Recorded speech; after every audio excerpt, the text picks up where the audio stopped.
Drone kamikaze, l'alliance inquiétante entre l'Algérie et l'Iran.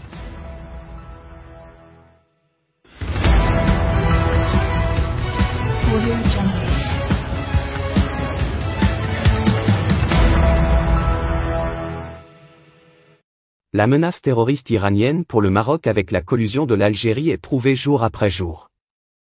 Mais cette fois, elle atteint un niveau d'alerte inquiétant depuis qu'un journaliste israélien des mieux informés du Moyen-Orient a dévoilé les cartes d'Alger et de Téhéran pour déstabiliser le Maroc.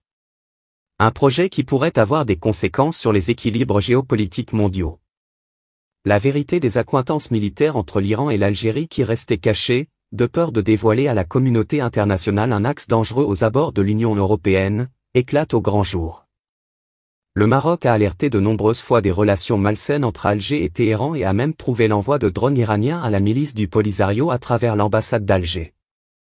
Avant le danger des drones Shahed, utilisés dans la guerre en Ukraine par la Russie, l'Iran utilisait le Hezbollah libanais pour financer et armer le Polisario, toujours via l'Algérie, et c'est ce qui a précipité la rupture des relations diplomatiques entre le Maroc et l'Iran en 2018.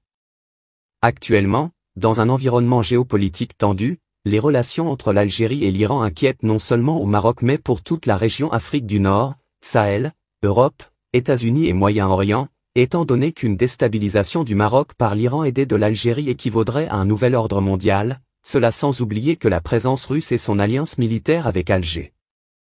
L'Algérie, qui a rompu ses relations diplomatiques avec le Maroc et depuis le menace ouvertement, et multiplie les signes d'hostilité face au succès diplomatique de la cause du Sahara défendue par Rabat, joue aujourd'hui avec le feu de par son alliance avec les mollahs iraniens. Les gardiens de la révolution iranienne ne s'arrêtent pas et maintenant ils ont déclenché une dangereuse flambée d'hostilité contre le Maroc, un vieil ami d'Israël, qui a adhéré aux accords d'Abraham, a déclaré le journaliste Ehud Yari, un expert israélien et du Moyen-Orient qui a interviewé des sommités comme le roi Hussein de Jordanie, le dirigeant palestinien, Yasser Arafat, ou encore le président égyptien, Hosni Moubarak. À ce stade, le Maroc n'est plus le seul à affirmer des relations militaires suspectes et déstabilisatrices entre l'Iran et l'Algérie.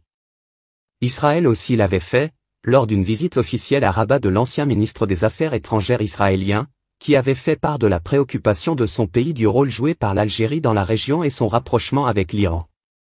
Plus tard, Hassan Kaiba, le porte-parole du ministère israélien des Affaires étrangères avait réaffirmé l'accusation en déclarant que l'Algérie est devenue, depuis le début du printemps arabe, un passage pour les mouvements terroristes à l'instigation de l'Iran. Ehud Yari a indiqué que désormais des sources aux États-Unis, France et Espagne, lui ont confirmé que l'Algérie reçoit de grandes quantités de drones iraniens des derniers modèles Shahed. Ces drones sont destinés aussi bien à l'armée algérienne qu'au Polisario. Le journaliste a déclaré à ce sujet que l'approvisionnement du Polisario en drones d'attaque kamikaze pourrait mettre fin au cessez-le-feu dans le conflit autour du Sahara et pourrait conduire même à un conflit militaire entre le Maroc et l'Algérie. L'Iran entre en scène, espérant créer un nouveau type de menace pour le Maroc, transformer le Polisario en une force militaire comme les milices qu'il a diligemment établies en Syrie, en Irak et au Yémen comme à Gaza et celles qu'il essaie d'établir en Azerbaïdjan, en Afghanistan et dans d'autres coins du monde, a indiqué Ehud Yari. La position de l'Algérie dans le dossier syrien dans lequel l'Iran, la Russie et la Turquie ont été les principales parties à négocier des accords après des années de guerre, illustre bien l'ampleur et l'enchevêtrement des relations entre Alger et Téhéran. L'objectif de l'Iran au Maroc, rappelle le journaliste, est d'acquérir de nouveaux avant-postes qui augmenteront sa capacité de chantage et de menace, et bien sûr permettront de nouveaux points de départ pour semer le terrorisme.